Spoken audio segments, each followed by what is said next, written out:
श्रीमद् भगवद गीता हिंदू धर्म का प्राचीन एवं पवित्र ग्रंथ है। गीता ग्रंथ संपूर्ण मानव जीवन को स्पर्श करने वाला शास्त्र है। गीता किसी देवता या धर्म या महात्मा का वर्णन नहीं है, बल्कि गीता जीवन जीने की एक पद्धति है। भगवान कृष्ण ने कुरुक्षेत्र के मैदान में अर्जुन को गीता का पाठ सुनाया। इसी प्रकार वर्तमान समय को देखें तो हमारा जीवन एक कुरुक्षेत्र है और हम जीवन रूपी कुरुक्षेत्र में खड़े हैं। अर्जुन और गीता श्री कृष्ण द्वारा उच्च जीवन जीने की दी गई शिक्षाएं हैं। 5000 साल से भी पहले कृष्ण द्वारा अर्जुन को दिया गया गीता का ज्ञान वर्तमान समय में हर व्यक्ति के लिए बहुत उपयोगी है। तो आइए जानें कि सुखी जीवन जीने के लिए हमें गीता के किस संदेश पर अमल करना चाहिए।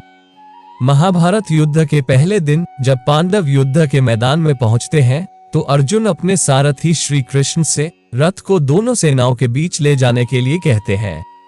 दोनों सेनाओं का अवलोकन करते हुए अर्जुन को अचानक लाखों लोगों की मृत्यु का आभास होता है।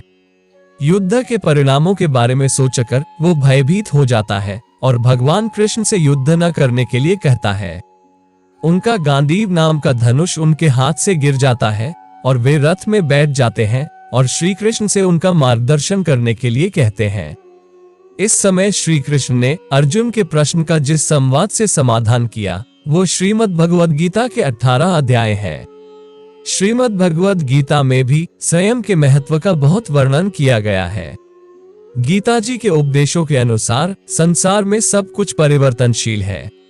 जैसे समय आने पर ऋतुएं बदलती हैं, सुख के बाद दुख आता है, उसी प्रकार जीवन की प्रतिकूलताएं स्थायी नहीं होती।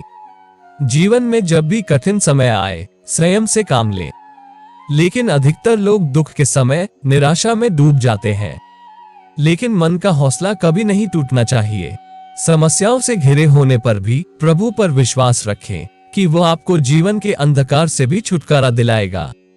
भगवान श्री कृष्ण गीता के माध्यम से संदेश देते हुए मनुष्य को जीवन में हमेशा आशावादी रहने और एक बात याद रखने की बात कहते हैं कि दुनिया में सब कुछ परिवर्तनशील है। अगर आज आपके पास पैसा नहीं है और आप जीवन में अभाव या कमी महसूस कर रहे हैं तो निराश न हो और उम्मीद करें कि ये दिन भी बीत जाएंगे और सुख संपदा आएगी।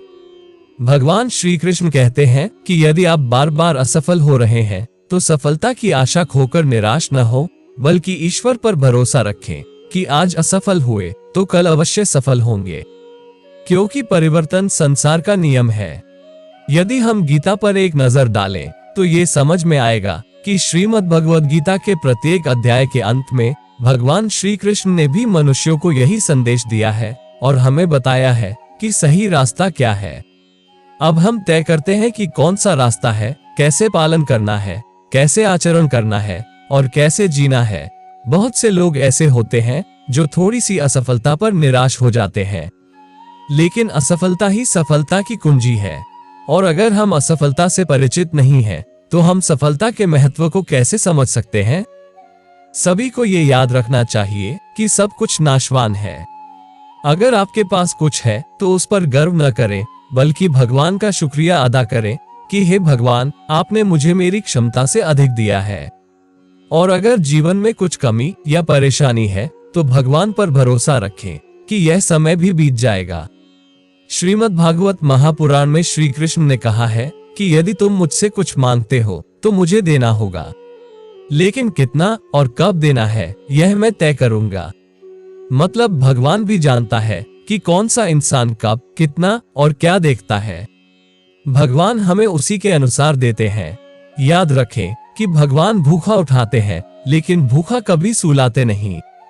कृष्ण ने गीता में कहा है कि प्रत्येक मनुष्य मेरा अंश है, अर्थात हम सब ईश्वर के अंश हैं। तब हमें भगवान पर भरोसा और विश्वास रखना चाहिए कि भगवान हमें कभी नुकसान नहीं होने देंगे। तो आइए हम भी आज से गीता के इस दिव्य ज्ञान का पालन करें और जीवन को मंगलमय बनाएं।